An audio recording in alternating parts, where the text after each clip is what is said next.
శివాలయాల్లో నంది విగ్రహం ఎందుకుంటుందో మీకు తెలుసా? ఒకరోజు శివపార్వతులు కైలాసంలో ఏకాంతంగా సంభాషిస్తూ ఉండగా, నందీశ్వరుడు శివుని ఆజ్ఞ ప్రకారం ద్వారపాలకుడిగా ఉన్నాడు. పార్వతీదేవి శివునితో రహస్యమైన విషయాలు మాట్లాడాలని అనుకున్నారు.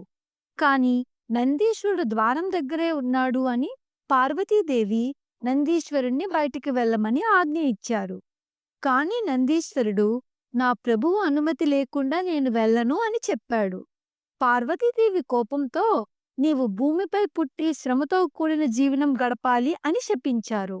నందీశ్వరుడు ఆ శాపాన్ని వినయంగా స్వీకరించాడు. ఈ సంఘటనను చూసిన శివయ్య పార్వతీదేవిని శాంతింపచేసి మరియు నందీశ్వరుని ఇలా ఆశీర్వదించారు.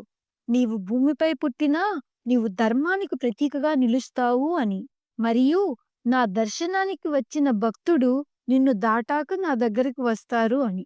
Thanks for watching. Please subscribe Sweety Uday channel.